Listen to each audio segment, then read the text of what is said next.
절기에 드릴 제물 두 번째 시간입니다. 절기에 드릴 제물 두 번째 시간인데 오늘은 나팔절, 대속죄일 그리고 초막절에 대한 내용입니다.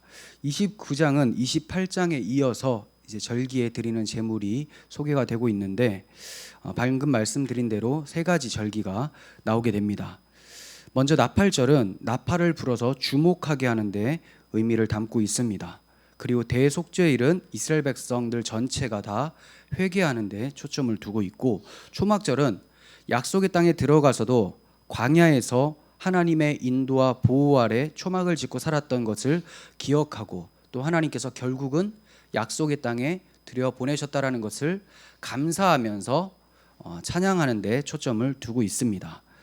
자, 그런데 초막절은 총 8일간 진행이 되게 되는데요, 이 마지막 8일에는 대성회로 모이게 됩니다.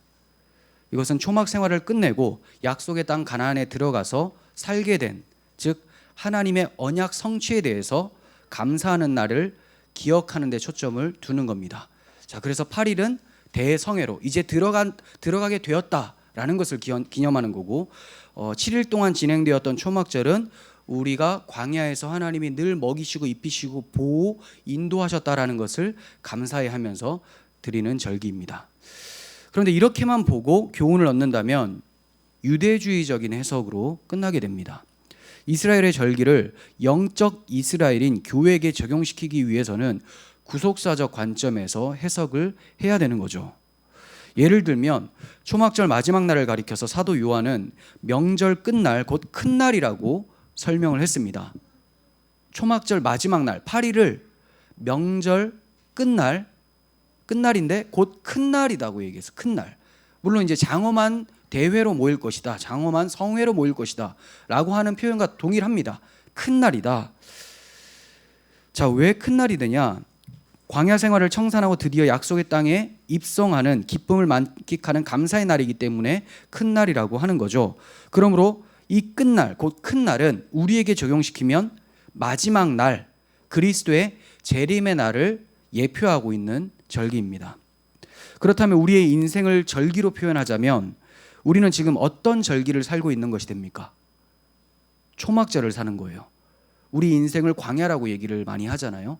광야 인생 가운데 우리가 초막을 짓고 살기 때문에 초막절을 기념하면서 살아가는 것과 같다라고 할 수가 있고, 또 우리가 임종하게 되는 날, 각자 그 시간과 날이 다를 거예요. 그 임종하는 날이 각 사람에게는 종말이 되죠. 그리고 역사적으로 주님이 재림하시는 그날은 또 역사적 종말이 되는 거죠. 이런 종말이 곧 초막절 끝날, 곧 큰 날이 되는 거예요. 이 날을 대망하며 살도록 본문의 말씀을 주신 것입니다. 우리가 이 본문을 보실 때 절기의 순서도 중요하게 볼 필요가 있습니다. 이것은 구속사적인 순서로 기록이 되어 있기 때문에 그래요. 절기 순서가 곧 구속사적인 순서라는 거예요.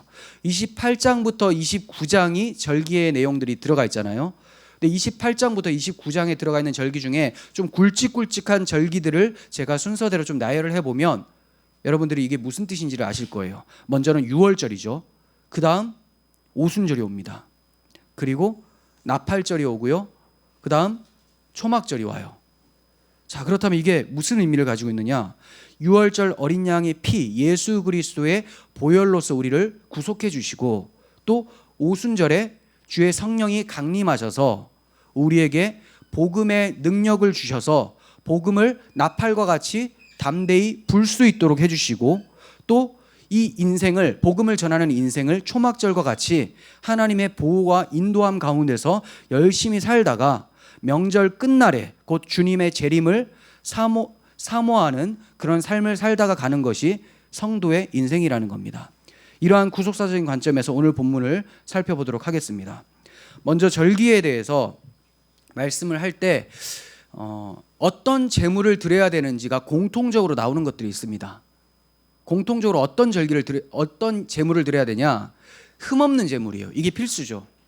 모든 제물, 모든 제사는 예수 그리스도의 대속의 의미를 담고 있죠.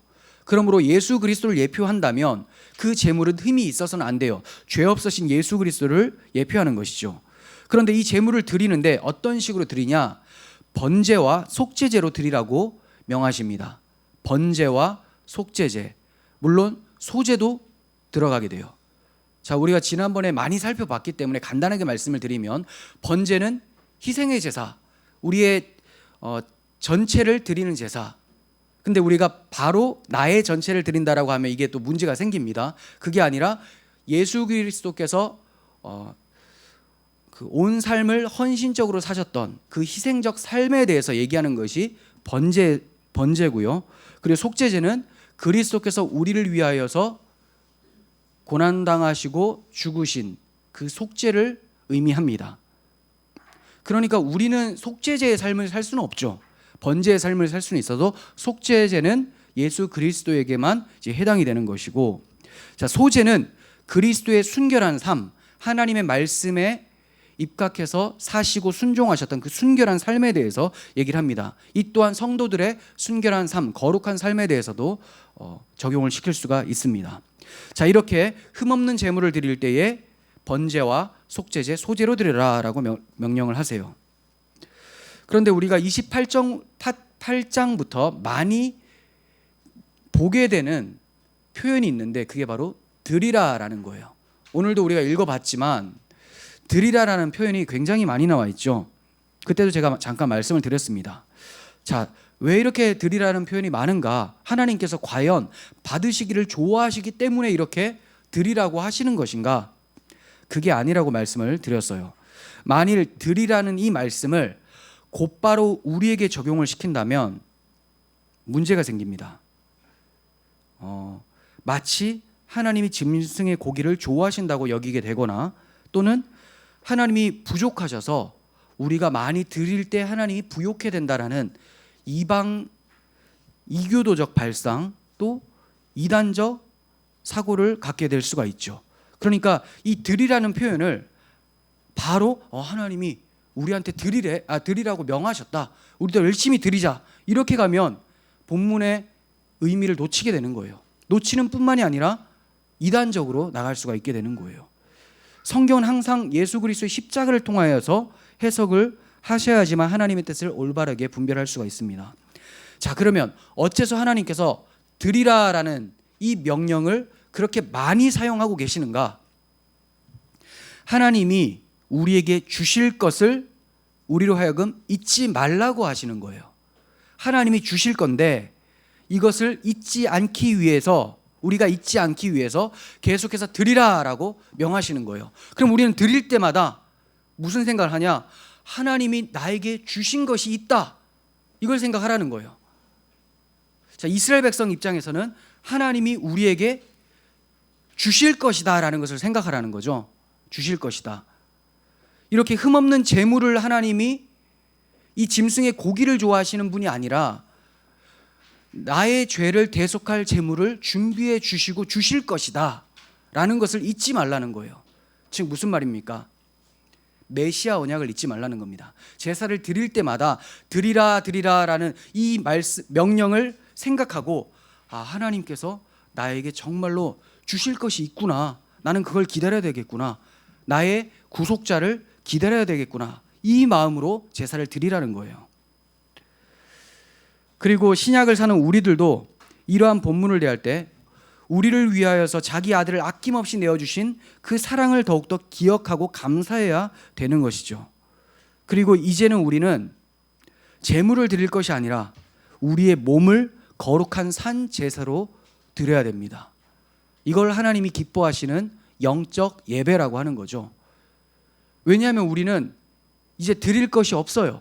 하나님께서 주셨고 그 주신 예수 그리스도를 신앙하면서, 예수 그리스도를 믿으면서 그분과 동행하며 동일한 삶을 살아가기를 힘쓰는 것, 이것이 바로 우리가 드릴 영적 예배인 것이지, 다른 짐승의 고기를 잡아 드리는 거, 이런 거는 끝났다라는 거죠. 자, 다시 정리하자면 드리라라는 명령이 많은 이유는 하나님이 이스라엘 백성들에게 내가 너희에게 줄 것이다 라는 것을 잊지 말라, 하나님의 메시아 언약을 잊지 말라고 그렇게 드리라는 명령을 많이 해주신 거예요. 자, 이제 나팔절부터 봅니다. 나팔절은 7월 1일에 있습니다. 7월 1일. 자, 여기서 7월 1일이라는 것은 출애굽한 지 7째 달이 되던 첫날을 얘기를 하는 거예요. 그러니까 우리의 7월이 아닙니다. 우리의 7월이 아니에요. 이스라엘 백성들이 출애굽했을 때에 7달이 지난 날입니다. 자, 이 7월 1일에 아무 노동도 하지 말아야 되고 종일토록 나팔을 불어야 돼요. 왜 종일토록 나팔을 부냐? 누구든지 어디서나 이 나팔 소리를 듣고 주의하라는 거예요. 주의. 나팔을 그냥 심심해서 부는 게 아닙니다.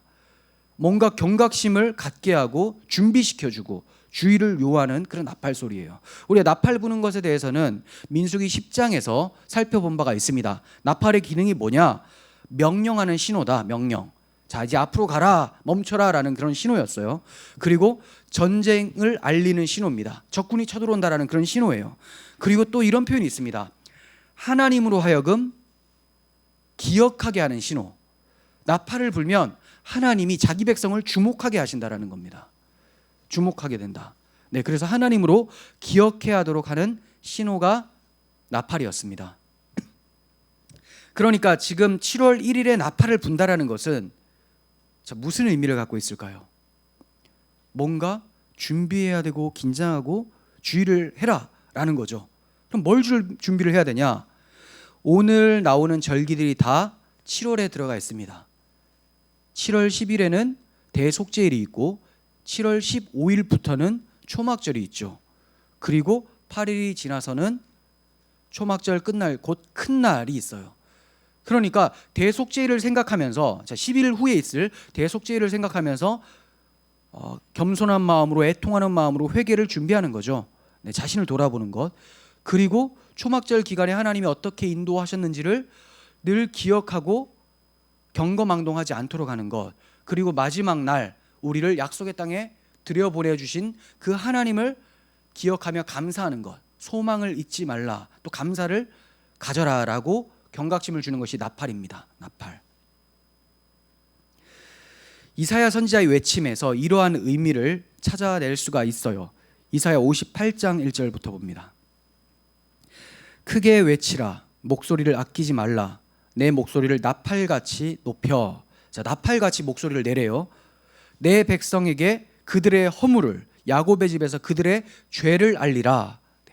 선지자에게 목소리를 막 높여서 회개하라고, 회개를 촉구하라고 하는 거예요. 근데 이 목소리가 뭐 같다고요?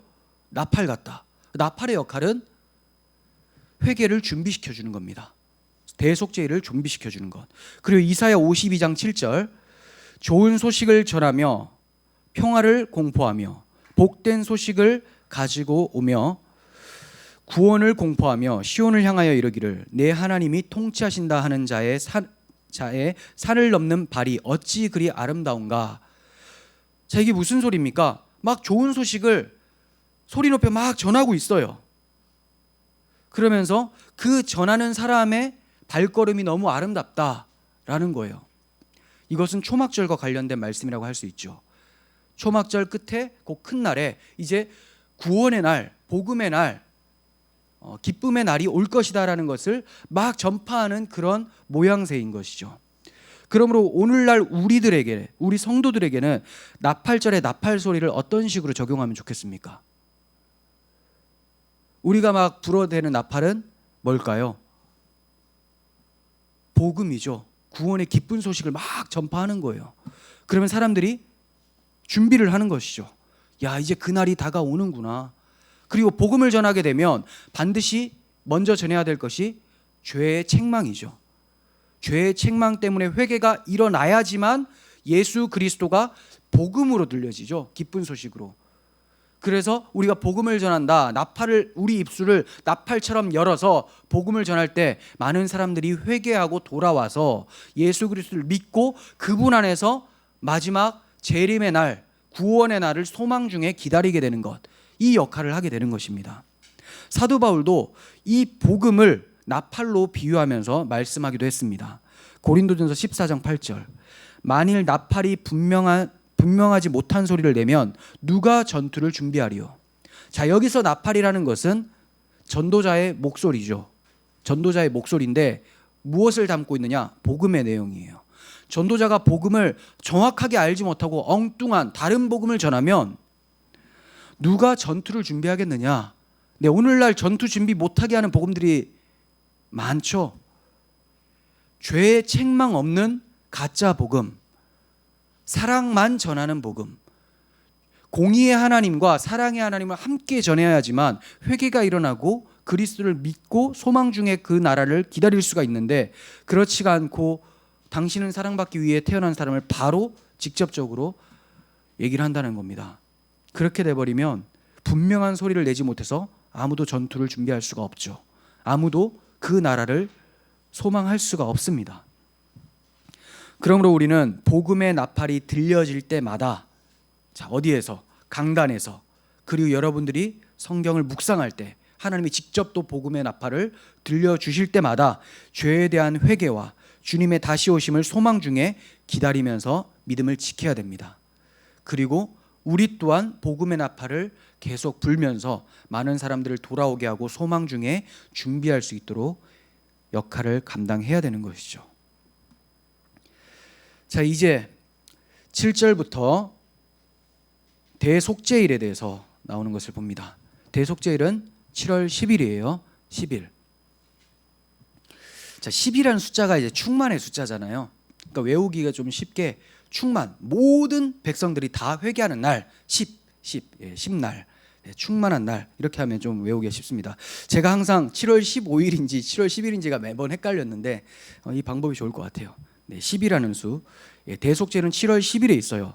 이 날은 1년에 단 한 번 있는 너무나 중요한 날인데 온 백성이 회개하는 날이고, 대제사장이 속죄의 피를 가지고 지성소에 들어가서 속죄하는 유일한 날이에요. 다른 날에는 대제사장이라 할지라도 성소까지만 들어가지 지성소로는 들어갈 수가 없습니다. 근데 이 날에는 들어가서 속죄소에 피를 뿌려서 이스라엘 백성들의 죄를 용서받습니다. 우리는 이미 레위기 16장을 통해서 속죄일의 규례에 대해서 자세히 살펴본 바가 있습니다. 그래서 그런지 모세가 이 민수기에서는 이 속죄일에 대해서 그렇게 자세히 다루지는 않고 있어요. 그래서 우리가 레위기를 다시 한번 생각하면서 좀 말씀을 드릴 필요가 있을 것 같습니다. 염소 2마리, 속죄일에는 염소 2마리를 준비하라라는 말씀을 기억하십니까? 네. 기억하세요? 염소 2마리가 필요해요. 한 마리는 속죄소에 피를 뿌릴 그 염소, 그 염소가 필요합니다. 이 피가 이스라엘 백성들의 죄를 용서해 주는 기능을 한 것처럼 우리에게도 속죄 제물의 염소가 있습니다. 바로 예수 그리스도죠. 그분께서 속죄 제물이 되셔서 피를 흘려 주심으로 하나님 앞에 진노의 심판대 앞에서 피가 흘려지심으로 우리가 나음을 입게 되는 거죠. 로마서 5장 9절, 그러면 이제 우리가 그의 피로 말미암아 의롭다 하심을 받았으니 더욱 그로 말미암아 진노하심에서 구원을 받을 것이니, 우리가 그리스도의 십자가 보혈의 공로를 믿을 때 그 보혈은 우리에게 뿌려진 피가 됩니다. 흘려진 피로 끝나는 게 아니라 뿌려진 피가 돼요. 대제사장이 지성소에 들어가서 속죄소 위에 피를 뿌리지 않잖아요. 그러면 이스라엘 백성들은 용서를 받지 못해요. 비록 그 염소가 죽었다 할지라도, 피가 흘려졌다 할지라도 속죄소 위에 피가 뿌려지지 않으면 이스라엘 백성들의 죄를 속할 수가 없습니다. 마찬가지예요. 그리스도께서 십자가에서 피 흘려 죽으셨습니다. 역사적 사실입니다. 그렇지만 이 피가 나에게 뿌려져야지만 나에게 효험이 있는 것이죠. 나에게 효과가 있는 거예요. 자, 어떤 효과입니까? 하나님이 심판하시려고 할 때 피를 보시고 이거 심판 받았구나 하고 넘어가신다라는 겁니다. 유월하신다라는 거예요. 그래서 우리가 진노하심에서 구원을 받을 것이다 라고 바울이 로마서에서 말씀을 했던 것이죠.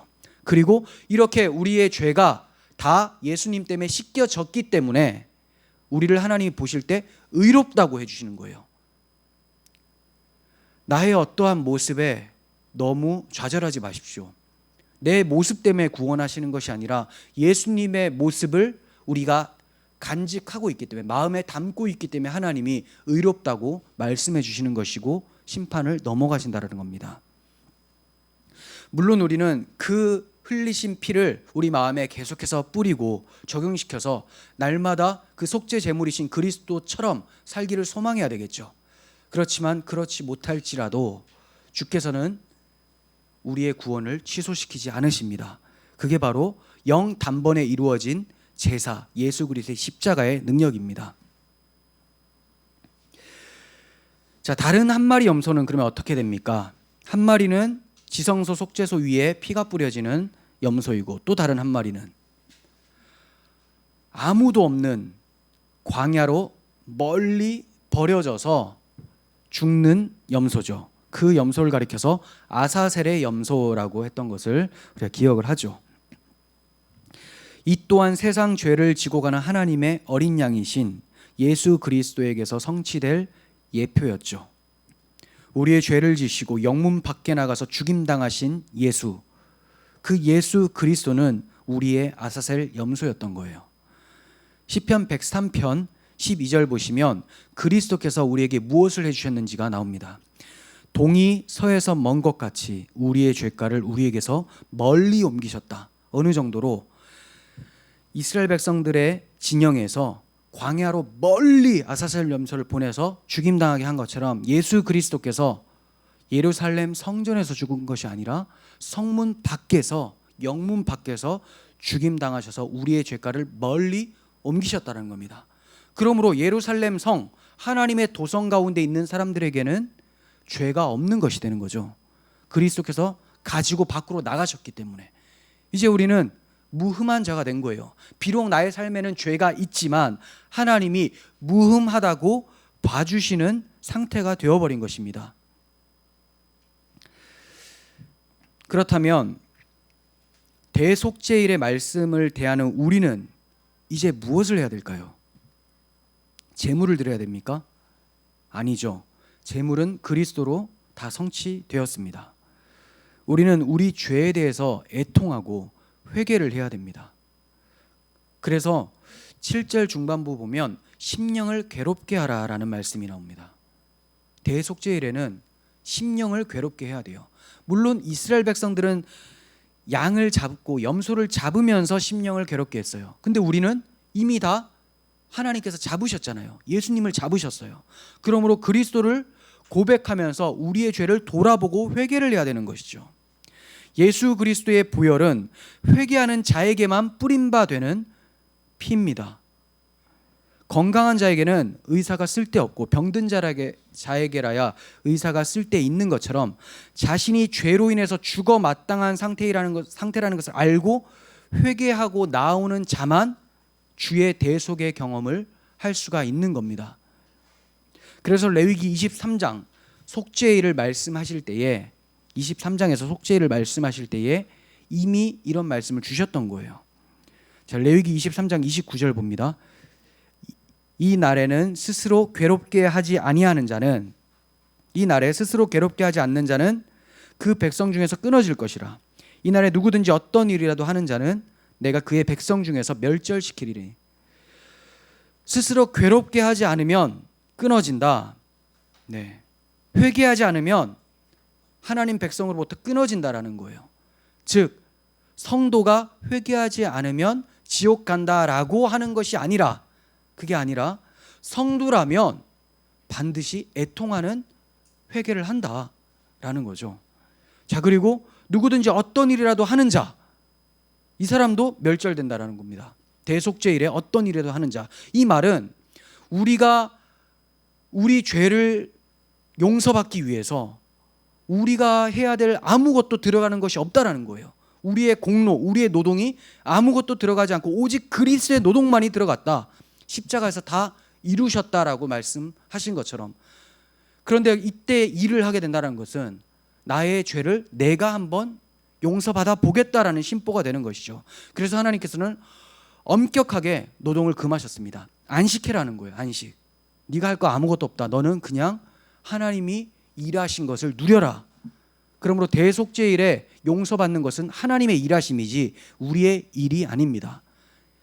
기독교의 모든 종교는 다 이 대속죄일에 일하는 사람들이라고 보시면 돼요. 가만히 있지를 못합니다. 불안해합니다. 하지만 우리는 가만히 있어요. 주께서 행하셨다는 것을 알고 찬송을 합니다. 그리고 그분을 위해서 노래하고 열심히 살아갑니다. 그런데 이러한 모습은 일하는 모습이 아니다라고 하시는 거예요. 왜냐하면 이것은 내가 구원받기 위해서 하는 것이 아니라 그 행해 주신 그 은혜가 너무 감사해서 하나님 앞에 나아가는 우리의 모습이기 때문일 뿐이에요.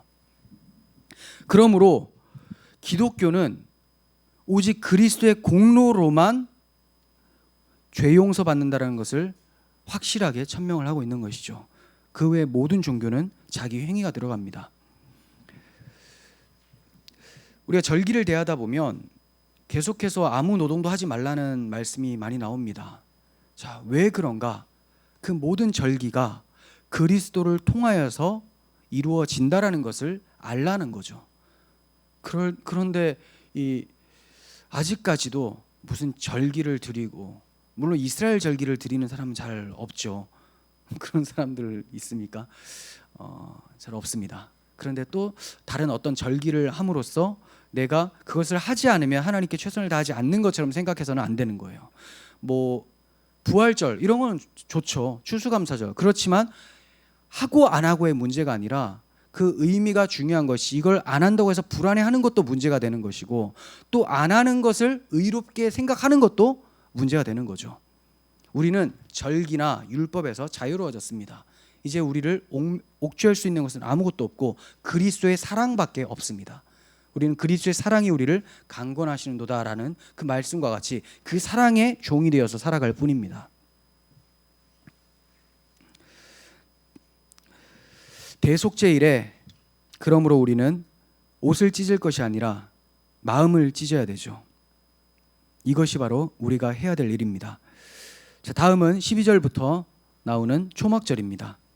초막절 굉장히 길게 설명되어 있는데 이런 절기들이 결국은 초막절을 향하게 하기 위해서다라는 것을 볼 수가 있어요. 7월 15일부터 시작이 되는데 마지막 끝날, 그 큰 날을 제외하면 일주일간 진행이 되고, 일주일이 끝나고 그 8일째 된 날, 그날이 끝날이 되는 거예요. 이 날은 7일 동안 집이 아닌 초막에 거주하면서 광야를 통과하여 약속의 땅에 들이신 하나님의 은혜를 회상하며 감사하는 절기입니다. 초막절 기간 동안에 매일 드려야 할 주된 제사는 번제와 속죄제예요. 그래서 속죄제로 드릴지니라는 말씀이 8번이나 강조되어 나오고 있습니다. 자, 이것을 보면 초막절도 주님의 구속사역과 결부되어 있다는 것을 알게 되죠. 우리가 광야를 무사히 통과할 수 있는 것도 주의 속죄 때문이다라는 것을 강조하고 있는 거예요. 그러니까 우리가 이 광야 인생을 제대로 통과하기 위해서, 하나님 백성답게 통과하기 위해서는 무엇이 필요합니까?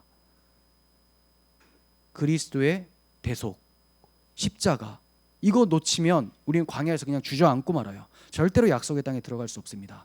그래서 처음 시작할 때 붙잡은 것을 끝까지 붙잡으라고 히브리서도 말씀하고 있는 것이죠. 끝까지 견고히 붙잡으면. 그런데 초막절은 8째 날이 빠지면 그 의미를 상실하게 돼요. 자, 7일 동안 열심히 잘 지켰어요. 근데 8째 날이 딱 없어요. 그거는 광야에서 죽었다라는 거예요.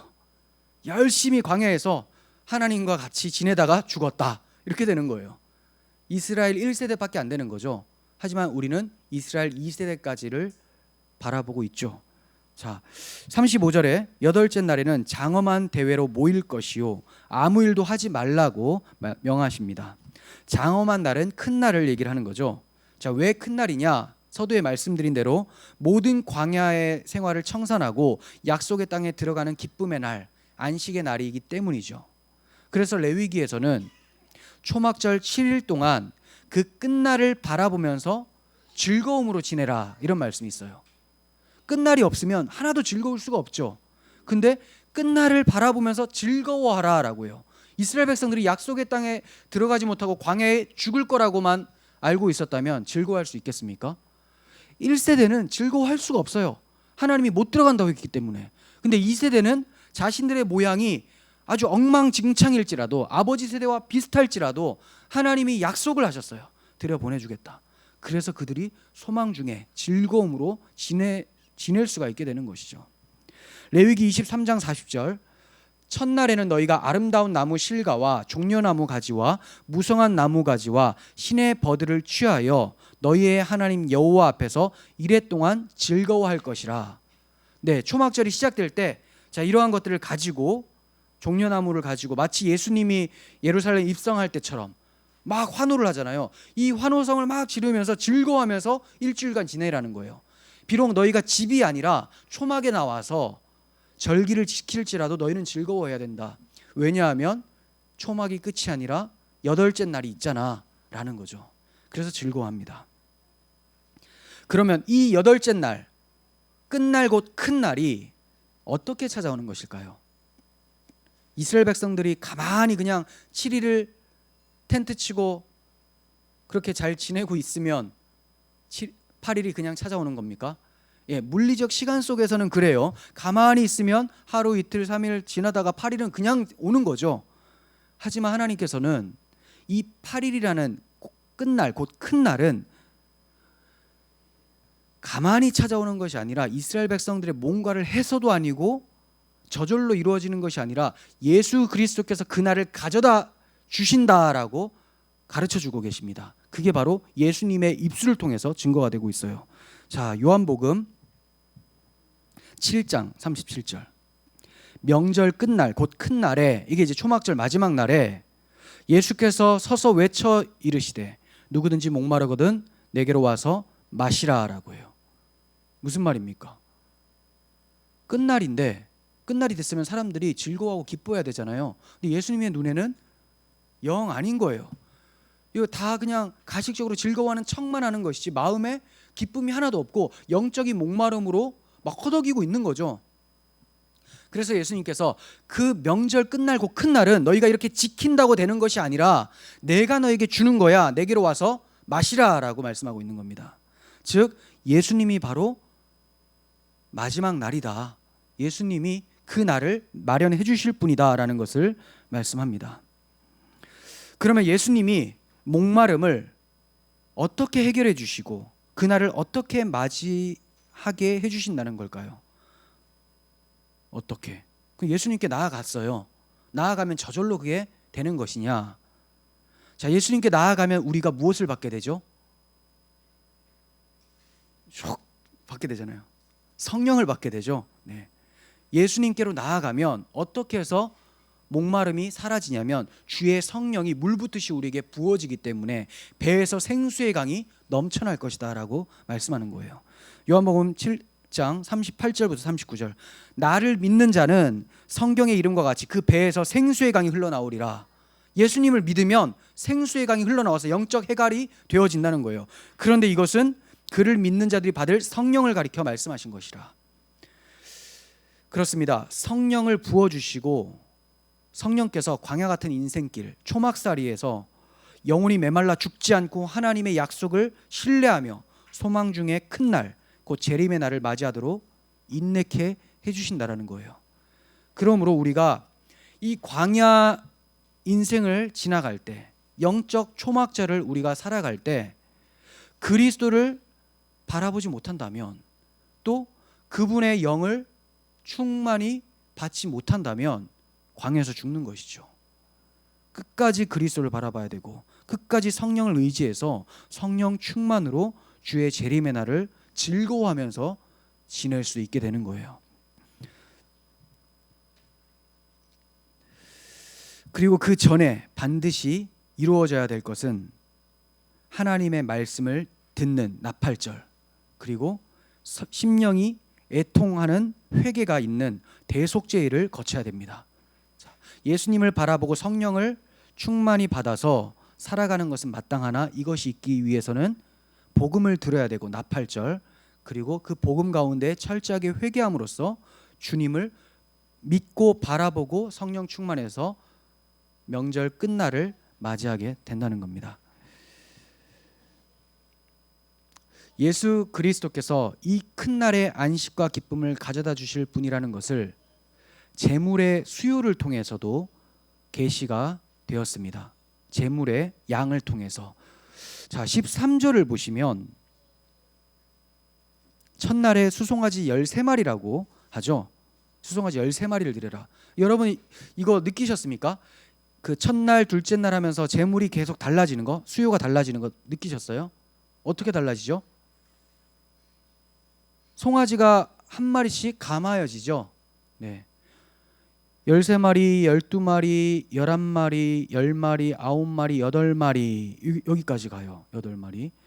그리고 이렇게 매일 한 마리씩 감소하다가 일곱째 날에는 수송아지가 7마리가 딱 돼요. 자, 그러면 여덟째 날에는 몇 마리가 돼야 됩니까? 6마리가 돼야 마땅하잖아요. 자연스러워 보이죠. 그런데 한 마리라고 하고 있어요. 한 마리. 왜 이럴까요? 왜 갑자기 확 건너뜁니까? 이것은 제가 해석한 건 아니고 박윤선 목사님하고 유도순 목사님이 이렇게 해놓으셨는데 또 다른 신학자들도 이렇게 해놓은 게 아마 있을 거예요. 자, 이걸 보니까 모든 재물들이 결국은 그리스도께 한 분에게 성취된다는 것을 점점점 좁혀가는 그 계시의 분명성이라고 할 수가 있어요.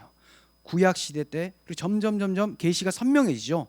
자, 모든 것은 그리스도께 초점이 맞춰져 있다는 것이 창세기보다는 그 뒤로 진행될수록 점점점 설명이 풍성해지면서 그리스도가 더 드러나게 되는 것처럼, 창세기 한 곳만 보면 우리가 그리스도께로 향하는 것이 쉽지 않은데 66권의 책이 완성이 되면서 그리스도께로 쫙 뻗어나갈 수가 있게 되죠. 이와 같이 한 마리씩 감하면서 결국 남는 재물은 그리스도 한 분뿐이더라라는 것이 나타나는 거예요. 그래서 히브리서 기자도 10장 5절에서 그러므로 주께서 세상에 임하실 때 이르시되 하나님이 제사와 예물을 원치 아니하시고 오직 나를 위하여 한 몸을 예비하셨도다.